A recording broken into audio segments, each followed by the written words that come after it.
Hi, everyone. Welcome to the Ask Amanda Anything series. How this works is we will send out an invitation, just as we have recently, to all of our followers to ask questions that they otherwise aren't sure of the answers. And so after I receive those inquiries or those questions, I will post a video follow up with answers as far as my research, education, and experience goes. And so it was delightful as our first round to receive a handful of questions from folks. And there was really no theme in any of these questions. They were so different and vast. And so my video response today will be largely answering these questions in succession. And I've taken notes and done some research. And hopefully those who are watching will find these questions or these answers helpful. Of course, as human beings, we tend to have, although we have very different stories, we tend to have the same feelings, and oftentimes we can have similar issues and problems. So, so for those of you who did not submit questions, I certainly hope that if you're watching this video that you can gain some answers from the questions that were asked. So what we're going to do is when we post this video, we will put all the questions below in the notes, and then you can just kind of follow along and follow the answers. If you have any follow-up questions, you're certainly welcome to ask those when we offer the next round for this series. Okay, so where I'm going to start is, we got a question from Melanie, and Melanie asked, how do I support my 11-year-old son who struggles with making and keeping friends at a new school? He suffers from anxiety and was born with clubbed feet, so he has a major disadvantage with keeping with the other boys his age. And so, Melanie, I really appreciate you reaching out. I don't know what kind of support you've attempted to receive in the past or from people at your son's school, but that is, of course, an avenue that you can walk down, talking to teachers that you trust or school counselors that you trust. But as far as I see here, the first thing that came to mind is that when a child is struggling with something in school or with friends or in any area of life, that can breed anxiety in that child. And so if our child feels anxious, sometimes we feel anxious also, because we want our children to be healthy and happy and flourishing, right? And so when we sit here and we kind of look at the situation and we feel powerless to be able to support our children, we can feel really anxious about that. And so the first thing I would like you to consider is checking yourself around your anxiety and how you are affected by what's happening to him. All right, but this is only a very small part of it, because we want to make sure that, because he's experienced all these feelings that he's experiencing from the events at school and not being able to kind of connect with these children his age, we want to make sure that your feelings about the situation and your powerlessness that you might feel around it aren't also compounding the way that he is feeling. So as families work on a system, we can influence each other without even realizing that we're doing that. And so that's the first thing I'd like you to just check in with is, how are you doing with this, and how is this affecting you? And then how are you showing him that you are affected by that, right? So as the adult of the duo, it's your job to make sure that you are doing everything you can to not further impact what's happening for him. Always comes back to us and being able to be solid within ourselves in order to be there for our children in the best way that we can. So there's that piece. And honestly, I all of these are just first names, so I don't know Melanie, but with more information, I could probably give you more specific guidelines, because as far as we know, Melanie might be managing her emotions extremely well and not influencing her son at all. But it is something that came up that I just wanted to mention too. And so the family system, and helping to keep that system strong so the family can come together and support your son. Now, again, I don't know enough about Melanie to know if there's external supports also within the family that can help, or there's just the two of you, right? But either way, if you're a solid rock for the benefit of your son in this particular instance, it's going to really help him to look up to you and be able to, ask for help and things like that, and not be affected by what's happening in your emotional situation. So that's just one part of this. The other thing here is, of course, like children, as their brains are developing, they sometimes don't know up from down, right, in terms of their emotions. Even as adults, we struggle with understanding our emotions. And so focusing, and I do not want to sound cliche as I say this, because you may have heard this before. Oh, like, don't worry about the negative and focus on the positive. But focusing on the positive and helping him to be able to do that is vitally important. The more that he can see the silver lining in a situation, the easier it's going to be for him to face it, right? So when we consider, okay, so I have this disability and I can't participate with the other kids my age the way that they can, say at recess or whatever the situation is. I can't do these things. And so there's a bunch of negativity over here saying, well, I've lost this, never gained this, can't have this. And then over here we say, okay, what are the commonalities that he does have with, like, one child at school or a bunch of children at school? What are some of the things that you can focus on that are positive for him in terms of any kind of, like, for example, and again, this is coming from an arbitrary place because I do not know Melanie or her son, but when we think about things like art, right? I'm not sure if your son enjoys art, but say, for example, your son does enjoy art. That is something that he can use to align with another child who also enjoys art. So it's really valuable to look at all the aspects of his interactions with the children at school and seeing what the commonalities are, and then focusing on that.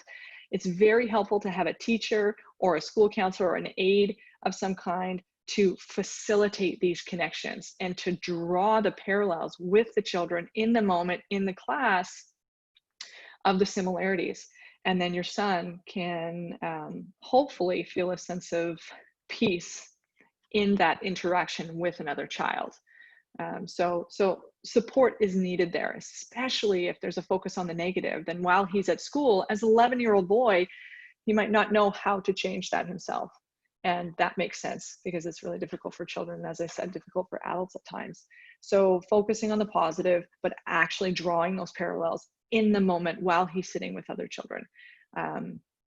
So that's another thing. There is actually a movie called Wonder, and it stars Julia Roberts, and it's a beautiful depiction of a mother working with her son with disabilities of how to feel like he belongs and belongs within himself. So yes, there's this disability, and there's this push away, and there's this questioning from other children, oh, what's wrong with that child, or what's wrong with this little boy? But the movie is such a beautiful, it just offers a beautiful way for that child to learn that he is valuable and loved and whole in himself, despite whatever his disability is. And so if you haven't watched this film, I would highly recommend that you do watch this film. And I would recommend even more so that you watch it with your son, and that you're talking about how your son relates to what's happening in the film. Very, very good picture. And I'm just reading my notes here as I've taken.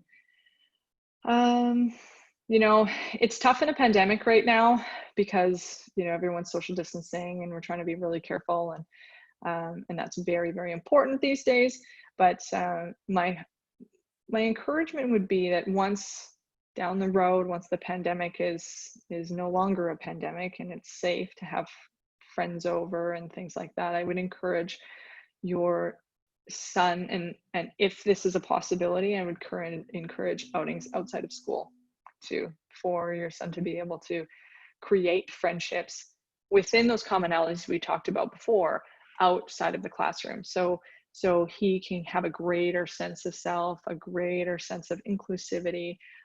Those kids perhaps can come to your place, or he can go there. But right now in a pandemic, I would not recommend that. We have to be very careful. But after this is all finished, whenever that might be, whatever this might look like, it could be a good idea to get kids together outside of the school walls.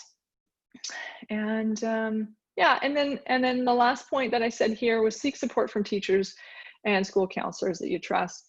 And if you have follow-up questions or you do want to talk to us, you're welcome to contact us anytime with any other questions. I do recommend that if you are going to work with professionals, that they are professionals that specialize in child development and specifically working with children with disabilities.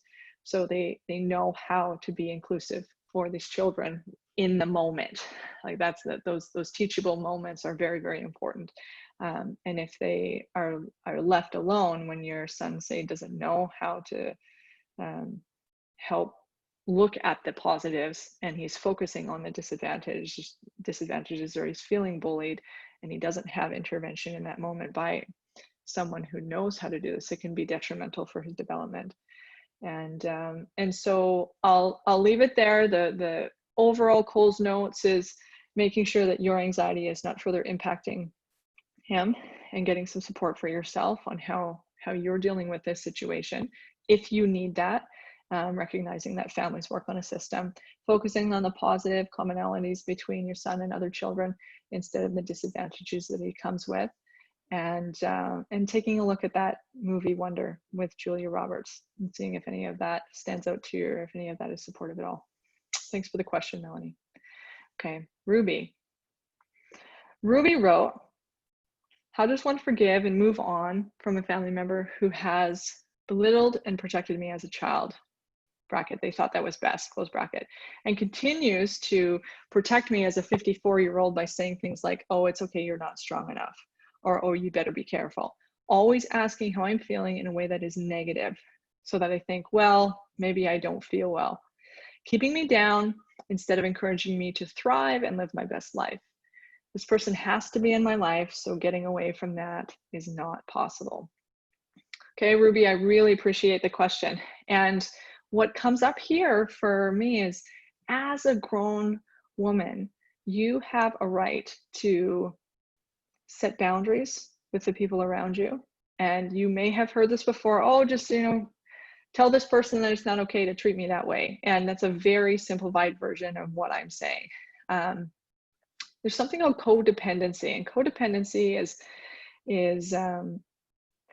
it's a condition where we find our value, or where we become okay when the other person is okay. And so I'm going to take care of you and make sure that you're going to be okay so I can feel better about myself. And so we have to be really careful about codependency creeping into what we might call enmeshed relationships. So say, for example, and I don't know who Ruby is talking about, right? Whether it's a sibling or a parent or a caregiver of some kind. Ruby mentioned that this has gone on for a very long time, and there's a protection as a child. So we can imagine that this is a caregiver of some kind. So oftentimes when we have a caregiver who's impressing things upon us, I mean, as children, we can't change this. We can't control, what is happening with our parents or what they're doing, or our caregivers. We can't change that. We just have to listen submissively as children. Often, as we get older, especially as mature adults, and Ruby has indicated here at 54 years old, you have a right to live your life however you need to, or however you want to. The question is, of course, is if there is anything that you are doing that's unsafe, one would assume that you would be able to modify that or get assistance to modify that. But it doesn't necessarily mean that it's this person in your family does not mean that it's their right. It does not give them a right to control you in that way, especially considering here, like it's bothering you quite a bit. And it sounds like it's been bothering you for a very long time. And so this key around codependency, it could go both ways. The caregiver could be saying, well, fix this, or be careful here, or do this and that, so you're safe, so I feel okay. And then we can be doing it the other way, saying, oh, okay, so say, for example, I'm talking to mom. We're trying to take care of mom by placating to what mom is telling us to do, right? And that's not going to work, because what's going to happen is going to breed resentment, which is what I read in your words, is that there's resentment here, or upset, or push away, right? And so we say, well, I need this person in my life, so I'm not gonna step away from them, I'm not gonna push them away, but I have resentment of them. And in order for you to actually step away from the resentment, my encouragement is to focus on what's true for you and sitting in that truth. Now, it's really difficult for some adults to be in their truth. So sometimes when I say that to people, they say, well, I don't know what that means. I don't know who I am. I don't know what my truth is at all. And I have an argument that truth is inherent in all of us. Like, we all actually know what is, and I try to avoid using the phrases right and wrong, but I do believe we all have a sense of what fits for us and what doesn't fit for us. So if I were speaking to Ruby right now directly, I would ask some really pointed questions, like, why did you pick the shirt you picked to wear today? Like something like that. And some people go, I don't know, I didn't think about it. Or they say, oh, well, I like the color red. I picked a red shirt today. I felt good in red today. And that's me, right? Like, I was pointed in picking a shirt, although it was like a split-second decision. It's not something that we really think about. And sometimes for people, sometimes we really do think about what we're wearing. But the question is like, why did you do that? Why do you do the things you do? How do you make the decisions that you make? How do you discern what fits for you and what doesn't? So at any given day, we can hear 100 thoughts or more in our heads that say, oh, I like this. Oh, I don't like this. Oh, I need this. Like, when we get hungry, we say, well, we need something to eat, right? And so we follow along the promptings of our thoughts. When those promptings are shifted because of thoughts of another person, and we follow suit based on what that other person wants from us, then we can argue that there's codependency there, that we are trying to modify ourselves to make sure somebody else feels okay. And so this is where I circle back to the boundary piece. So setting boundaries with people. You have a right to set boundaries. You have a right to your freedom, and you have a right to your choice of safety, of what that means for you. And we can recognize that if people are giving us advice, or they're trying to care for us, and their intentions are positive and it's out of love, we can recognize that person is intently attempting to help. Where it gets complicated is if we don't want the help, if we don't think we need the help, right?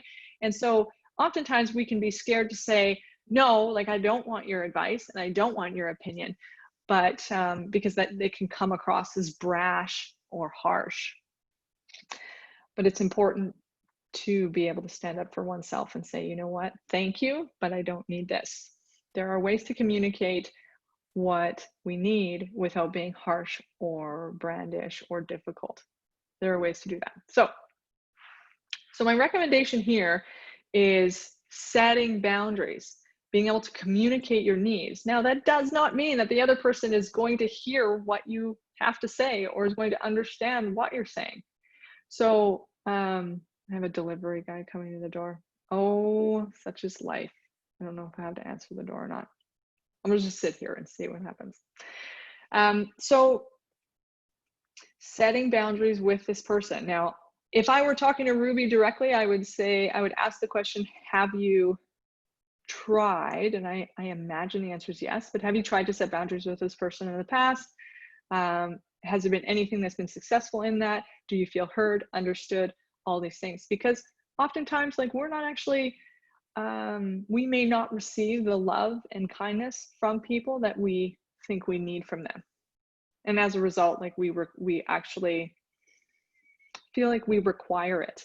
And then we seek and seek and seek. And this is often why people will become codependent, to try and make sure the other person is okay. Because if they're okay, then I'm okay. I didn't have to go to the door. It's just Amazon. So if they're okay, then I'm okay. But that's a situation where it's actually not going to be helpful for you long term. So let me think how I might go further. So if you're this person who is trying to protect you now, apologize, Amazon rang the doorbell. My dog is having a fit. Welcome to my life, everyone. Just a second.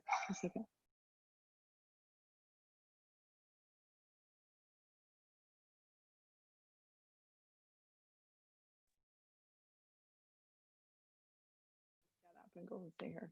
She's stressed out.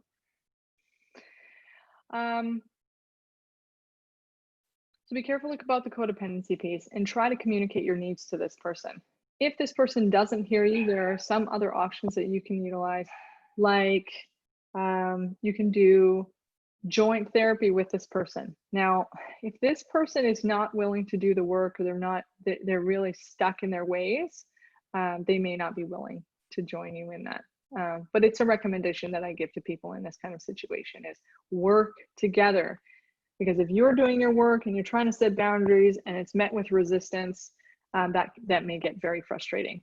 And if that's not the case, if joint therapy is not going to be something that the two of you can do together, then you doing your own work of practicing setting those boundaries in ways where you are communicating clearly and fairly.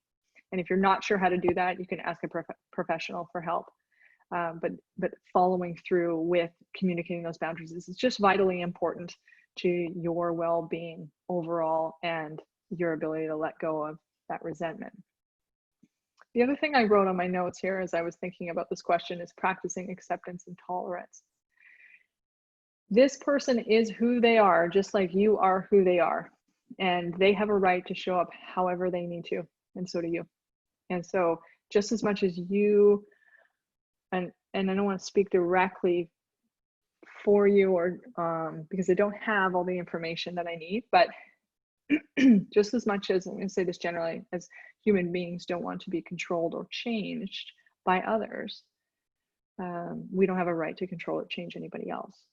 And so as we can set our boundaries and be assertive in setting our boundaries, albeit respectful, if that person is not going to hear us or doesn't know how to understand what we're saying and doesn't know how to integrate that, sometimes we need to do a pushback. Now, what I mean by pushback is you're setting the stage saying, here's my boundary and I'm going to adhere to it, even if you don't. And so you actually take the power back in your own life and you say, for example, we set standards on what kinds of conversations we're willing to have with people. So when we think about things that are happening in the world now, it can be a healthy boundary to say, I'm not willing to discuss politics about blank, right? Because we can get into arguments or disagreements or fights with people around their opinions versus our opinions. And it's okay to have varying opinions. We don't have to get into it, right? We can say, well, that's yours, this is mine, and we're not going to go there because it's not helpful, right? So if you can't be received by this person, then it's valuable for you to set the boundary and stick to it yourself. If you don't know how to do this, then you can certainly bring forward a specific example, and you can come and speak to a professional here or elsewhere. You can speak to somebody about how to do this, but it's really important. And it can be very scary to set a boundary because we don't want to hurt other people. Generally speaking, they say, well, I don't want that person to feel rejected or slighted by me, and I know they're trying to help me.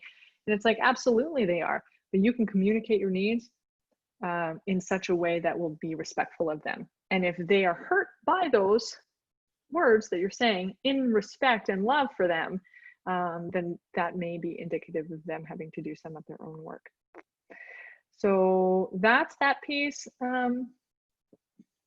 Let's see, what else did I wrote. We give people a lot of power when we allow them to control us. And so as an adult woman, finding yourself and knowing your truth is really important, because you hand all your power away when you allow someone to say, you need to live in this way, XYZ, instead of you saying, I'm going to live in this way, XYZ. And I'm sorry if you don't like it, but I need to do this for me. I think I said this earlier, but my hope is that if you were in any kind of danger or you were concerned for your own safety, that you would be accessing supports outside of yourself to secure that safety. But it doesn't sound to me, based on what you've said, that you think that you need this person, whoever this person is for you, to do that for you. And it sounds like it's too close for comfort.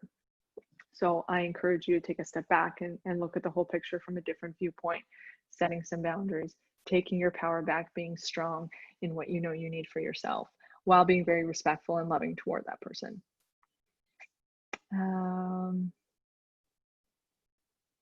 I wrote true self versus influence self. So it sounds like when you are being talked down to perhaps by this person, that is your influence self being hurt by that. Right? And you can step into your power and tap into what your truth is and be able to say that out loud. It takes a lot of courage to be able to do that, but it's important. And you mentioned this has been happening since you were young. And you didn't have a choice when you were younger, you have a choice now. So encouraging you to take your power back, get to know yourself a bit more, get some support outside of that person, someone who has an unbiased outside view of the situation can be very, very helpful. And if you have any follow-up questions, you can feel free to ask them in our next invite. Thanks, Ruby. The next question here is from Joey. And Joey said, what is the proper way to be selfish when in a relationship? And the first thing I wrote is there isn't. So when we understand the definition of selfish, the definition of selfish is lacking consideration of others, concerned chiefly with one's own personal profit or pleasure. And when we are selfish, we are not actually in partnership with someone. Partnership is about consideration and cooperation together. So that doesn't mean, though, that we should just sit in relationship and let other people, I'm careful to use the word control, but sometimes when we don't see eye to eye, one personality in the relationship might be stronger than the other, right? And so we can be assertive in relationships without being selfish. And just as like I said in the last answer that I gave to Ruby, it's really important to be able to set boundaries, but setting boundaries within love, kindness, and respect, right? Because Ruby was talking about a relationship with someone that she's known for a long time, but someone that is more of it sounded like a caregiver, is a different kind of relationship. I think Joey, it sounds like you might be talking about a romantic relationship or a partnership. And so it would be interesting to hear, Joey, more about what you're experiencing, because when we think about being selfish, it's because like I want something. So if I want something and I want this person to be okay with that, that's okay to want something perhaps contrary to what the other person wants for us. Like that's part of who you are, right? You can want that, but how you respond to that desire will determine whether you are in partnership or not. And so if we say to someone, well, I just want this and too bad for you, and I'm not going to think about you, and I'm just going to go do it because I have a right to do that and I'm a grown person. Well, I would say that that's acting selfishly in relationship. And I would say that that is not fair to the other party. Now, how we can still communicate our needs and perhaps access the things that we want comes with cooperation. So we can say to this person, I would like to ABC, whatever it is. And that person then responds and says, well, I don't like that. I don't want you to do those things. We then respond with, okay, what don't you like about it? Or what can be the compromise to me accessing this thing or these things that I want that you don't want, right? Relationships are about making those compromises, understanding each other, approaching from a respectful place. Let me give you an example. Okay, so honestly, like my entire life, since I was very little, I've wanted a motorcycle. And I love motorcycles. And almost every, partnership that I've been in since the beginning of my ability to be in partnership, these people have said to me, you're going to get killed on a motorcycle. Like, it's not a good idea for you to have a motorcycle. And I'm saying, like, this is a bucket list thing for me. I really want a motorcycle. And I care about what you say, but I still want one. Now, it's not really up to them to control me, right? It's not like for them to say, well, I don't want you to have one, so you're not getting one. Like my mother could say that to me when I was young. Or my mother and father could tell me what I could and couldn't do when I was a youth. or a child, right? And as an adult, like I do have a right to go and get a motorcycle if I want, walk down the street and get a motorcycle if I had the funds to do that. And but in partnership, even though I'm fairly strong-willed in this desire to get a motorcycle, I hear what they have to say. And so I haven't gotten a motorcycle ever. I went into, you know, I can't remember where it was, but some dealership once when I was 21. I looked at a motorcycle, a very fast motorcycle that was way too big for me, and I didn't buy it because I couldn't afford it at the time. And things have changed a lot since then, but I still haven't gotten one because I have been there with my partners, like, you know, various partners over the years. I've been there with them when they say, I don't want you to die in a motorcycle accident. And I say, okay, I have empathy for that. Like, I actually don't want to die either in a motorcycle accident, or really at all, but I don't want you to have to lose me after you've warned me that you're worried about this. And so as a result, I've not gotten a motorcycle. Now, every year it comes up again. I'd like to get a motorcycle. So the current partnership that I'm in right now, we've had that conversation. Had this conversation with every person I've ever dated. And this year, we came to a compromise. Still haven't gotten one. Came to a compromise that instead of a street motorcycle, you know, what we call, like, you know, bullets or crotch rockets or whatever, instead of getting one of those, we'll compromise on a hybrid that I can take out in the forest. And I still haven't actually gone and done it, but that's the compromise. And I did make that promise, and I will adhere to that promise because I believe in integrity, and my integrity is very important to me. So that's an example of something I've wanted for years and years and years. Yet I sat down and I said, okay, well, here's the compromise. I'm still going to get my motorcycle. However, it's going to look different. And this is how it's going to look. So, and I can be okay with that. So the question is, Joey, can you be okay with making those compromises based on what it is that you need?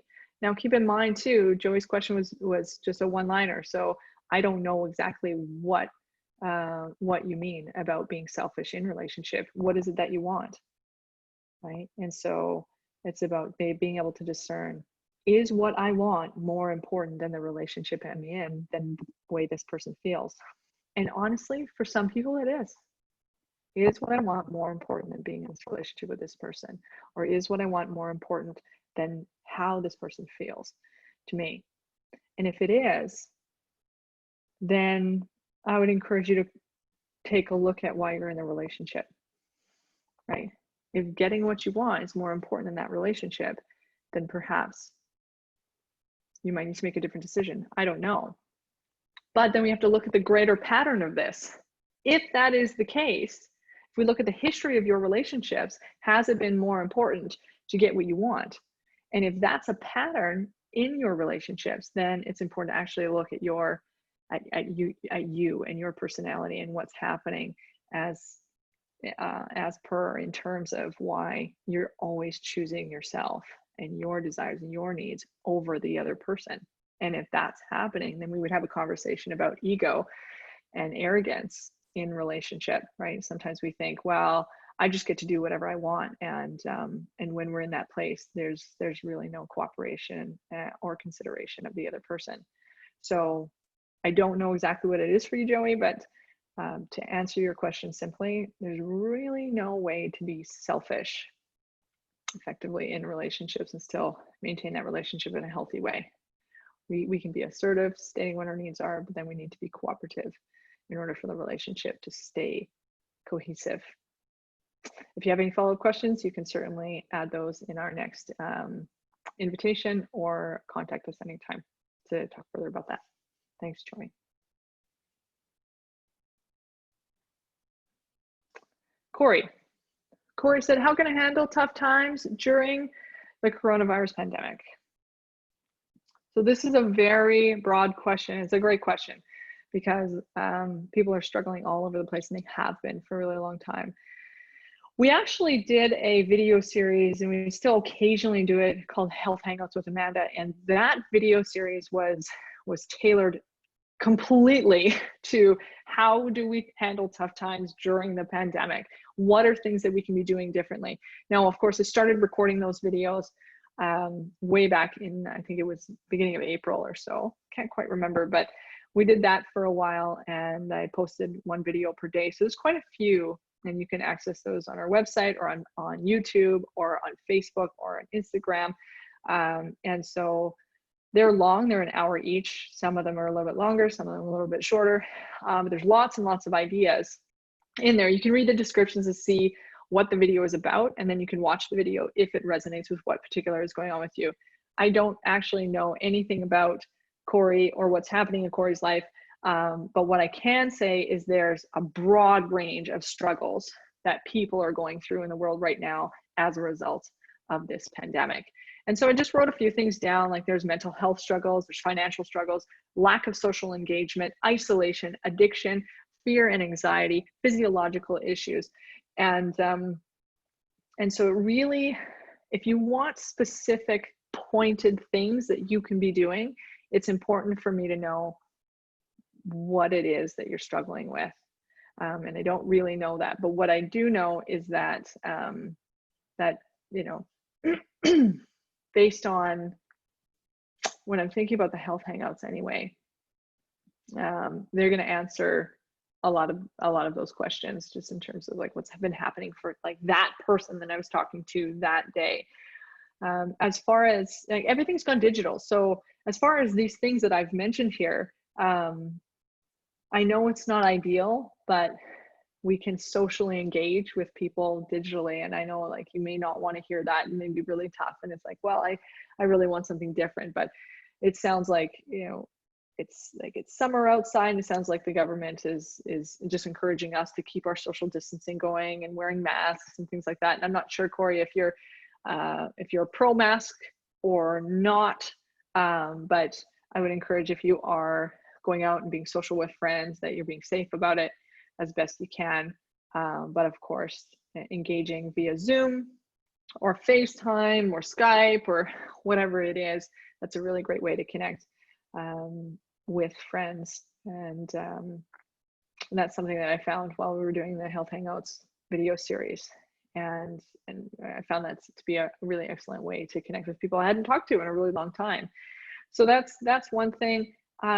Addiction, you know, there's a lot of folks who are struggling with addiction, who have always been struggling with addiction.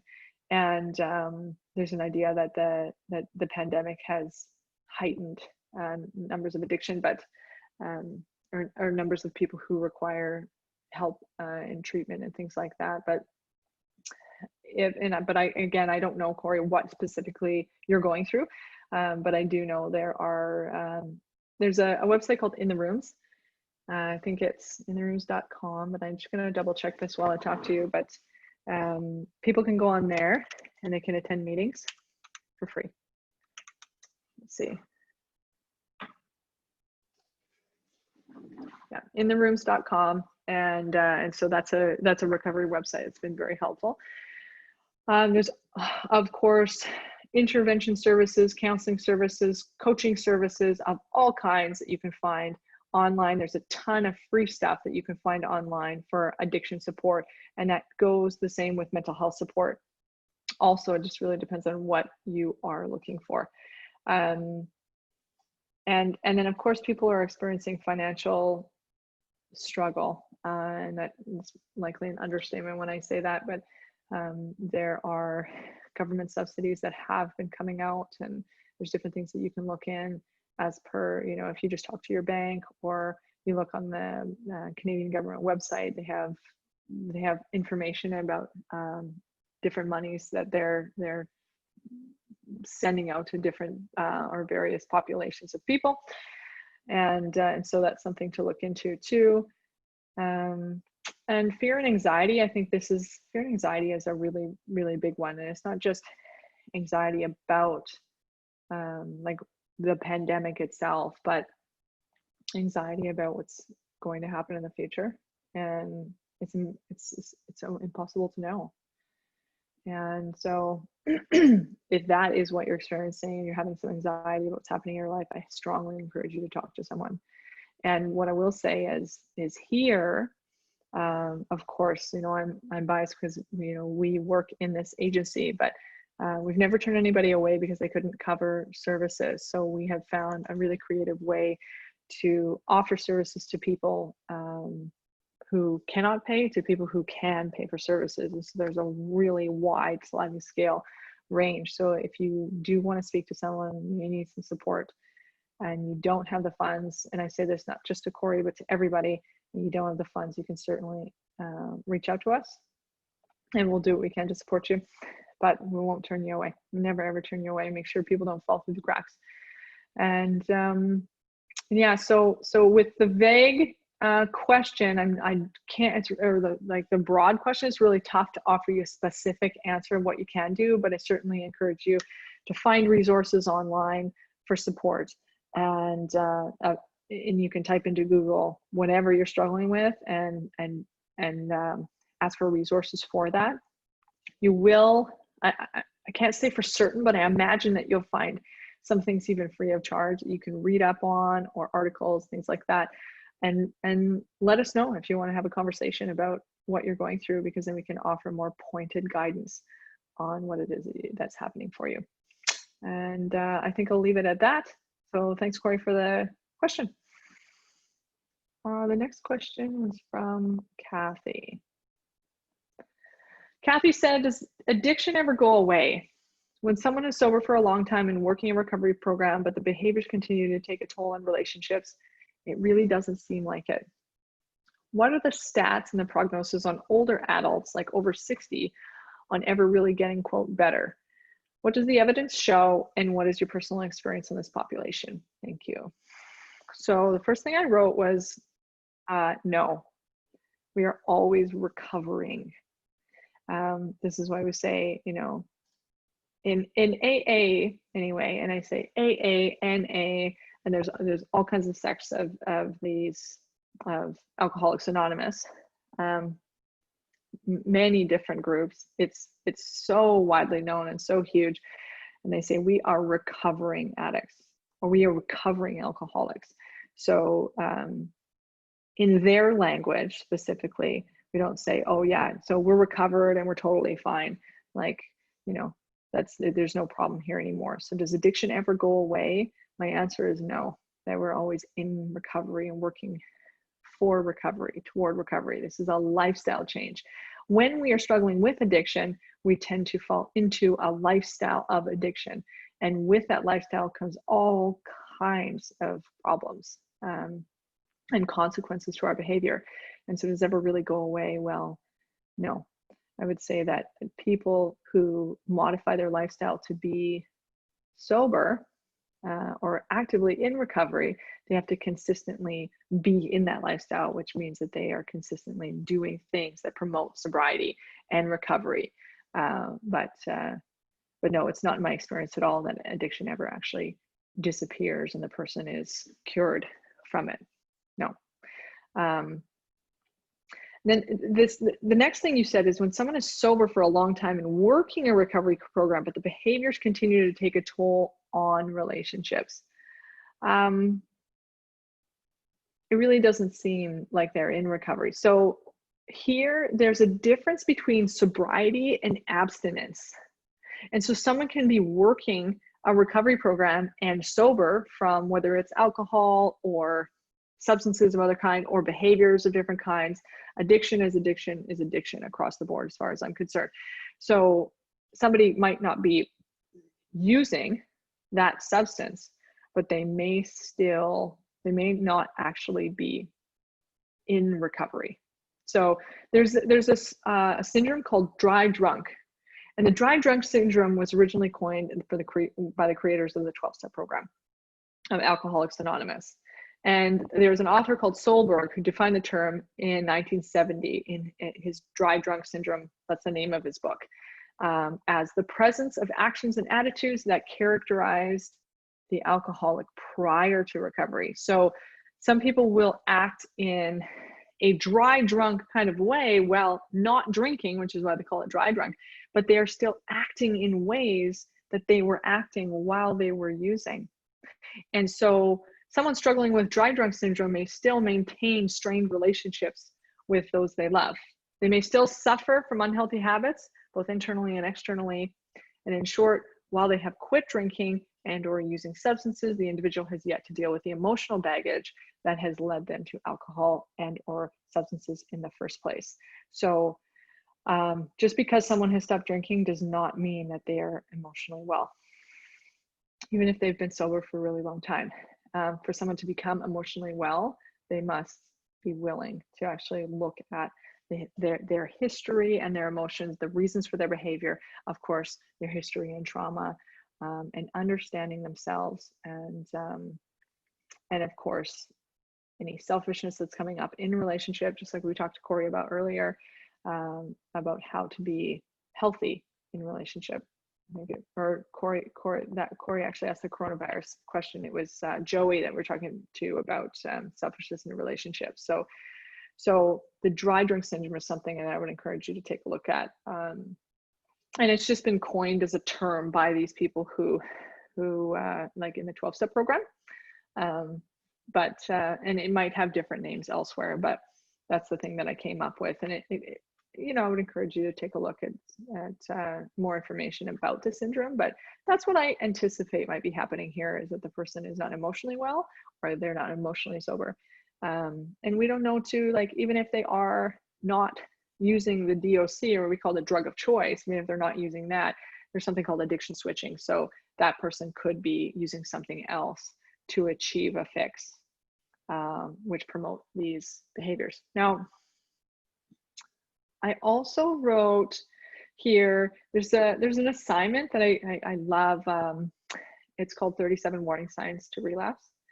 And for anybody who has, like, they use this in some treatment centers. And so what's really great about this is it talks about like warning signs before the person actually relapses.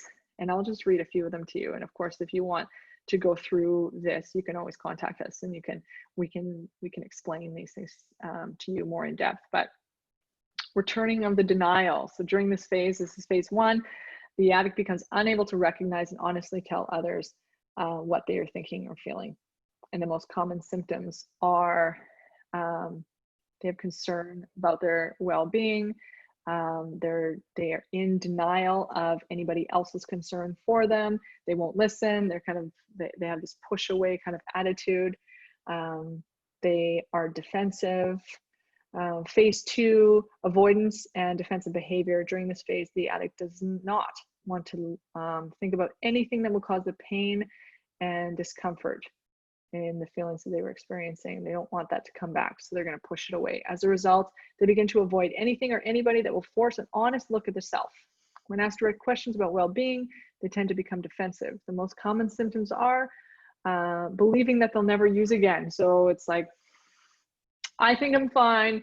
I don't want to look at this. I don't need any help with this, and I'm never going to drink again, so I'm totally fine. I don't know if you've heard that before, but it's something that is a major warning sign to relapse at some point in the future. Working other people's recovery programs instead of working their own recovery program, focusing on other people's lives instead of focusing on themselves because they don't think they need help, or they know they need help and they don't want to ask for help because maybe there's too much pride there. They're very defensive. They might engage compulsively or impulsively, and they might isolate. And then it just goes kind of on and on. Phase 3, crisis building, so on and so forth. So that's kind of what I imagine is happening here, is this person may be sober, or they may be abstinent from alcohol, but they may not be emotionally sober. And then if I look at, let's just see, yeah, and then you did ask for stats, and I did some research on that too. And your question was, what are the stats and prognosis in older adults, like over 60, whenever really getting better? Well, anybody can get better if they actually do the work, if they're really dedicated to self-learning and knowledge and caring about the people around them. They can get well. Oftentimes people need some help to do that. So I found an article that I will refer to in the notes section of when we post this video that you can take a look at. And honestly, like I've worked with a variety of ages, like of all kinds in addiction. for years and years. And my experience of this population is if just like any other population, if they want it, they'll achieve it. But they have to really want it more than somebody else wants it for them. And they have to do it themselves. You know, I always say to clients, we're not going to work harder than you. You have to do this work on your own, but I will help guide you through the door. And you're going to walk through the door, right? So this person can get well if they choose to, but I think it may be misguided if they think that they're, just because they're not drinking, that they're well. But it sounds like they may not be, because there's struggle in the relationship, right? But there, let me just see here. So it's called Drinking Over the Lifespan. This is the article that I found. Focus on Older Adults by Kristen Berry and Frederick Blow. And I'll just read a segment of it, and then we'll put the link in there so you can actually access the whole thing if you wish. But it says the few studies in this area generally have focused on the completion of prescribed treatment activities and adherence to drinking goals, generally abstinence. Of note is that older adults with alcohol use disorder were significantly more likely to complete treatment than younger adults. More recently, these authors found that older adults in residential treatment had better long-term outcomes than matched groups of younger and middle-aged patients. Longer duration of care and more use of self-help groups positively influence outcomes. They also found that older adults were more likely to complete treatment and more days of sobriety than younger adults. Other authors compared 5-year treatment outcomes for adults age 55 or older, age 18 to 39, and age 40 to 54. They found that the 55 and up group were less likely to be alcohol/drug dependent at treatment entry and stayed longer in treatment. They were also less likely at 5 years post-treatment to have family and friends that encouraged alcohol use. Older females were more likely than any other group to be abstinent at follow-up. So I don't really think this answers your question as well as I would like to, but it's an interesting read. And fundamentally, I think what we might be dealing with here is the dry drunk syndrome. And I would encourage you to look more into that and certainly contact us if you'd like some more information about that or any support therein. So thanks a lot, Kathy, for the question. The last question I have is from Anonymous, so I don't know who this person is or their first name. And they wrote, tools to overcome regret after having a food that you enjoy.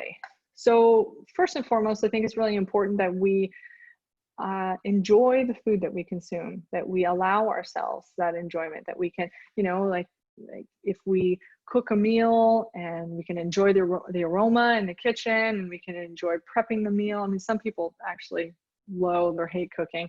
And some people don't want to waste their time on that. Some people love it, right? So it's about finding joy in the things that we're doing. And so I really think that's important, but it's interesting to me, the question itself is when we think about enjoyment of food and then we have regret on the same line. And then that makes me question this idea of disordered eating or healthy eating. And so it would be very interesting to me to talk to this person about what their eating habits are like.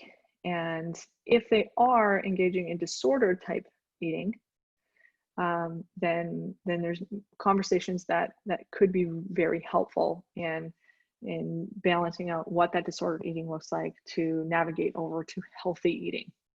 Because in healthy eating, we're eating in moderation, we're eating to nourish our bodies, fuel our systems, and we can enjoy what we're having. That doesn't mean that we go without desserts or things that a lot of people do enjoy. Some people don't enjoy desserts, but it's about figuring out what it is that we want, how to access that in a healthy way. So if we're having regret after eating something, that tells me there's a lot going up here around what we should or shouldn't be doing. And if we're not sure what we should or shouldn't be doing, please ask a professional for support, whether that be a dietitian or a nutritionist or, perhaps a holistic doctor of some kind, right? Or a therapist. Ask for support and say, hey, I just want to check this out. Is what I'm doing healthy or not healthy, right? Because we don't know. But if there's regret that's tied to enjoyment of food, we really want to explore what's underneath that, because you could have stories going on in your head that aren't true, right? And you could also have behaviors that you're engaged in your life that are detrimental to your health overall. And I just don't know the answers to those questions because I don't know you at all. But ultimately, you do have a right to enjoy the foods that you enjoy in moderation, in a healthy way, so you can continue and have this balance in your life where you can still enjoy the food without regret. But in order to get there, it sounds like we need to go deeper and explore like what's underneath this, what the story in your mind is about your relationship with food and how your patterns play out in your life in reference to the way you eat and the way you engage with food and the way you engage with your body as a result of your eating habits. So that may be really vague, and I apologize for that, but I would encourage you to reach out to us, ask some more questions, and find out what's underneath that, because there is a way to live in the world where you can enjoy what you love without regrets. But we're never far if you want to just reach out. So that's all I have for questions today. I'm so grateful that for the first round that I did have these folks reach out, and I certainly hope I've answered them to the best of my ability at the moment. If you have follow-up, touch base with us anytime. I'll put another invitation out for questions at some point in the next couple weeks, and then we'll have another string of answers, hopefully within 10 days of the completion of those questions. So at any point, you can check us out on Facebook, on our website, www.strengthcounseling.ca, Facebook or YouTube. Like I said, we have those health hangouts you can check out about how to help ourselves during the pandemic. And then, yeah, any other questions, you can email us at info@strengthcounseling.ca. And I guess we'll leave it there for today. Thank you for watching so much, and I look forward to being here next time. Take care.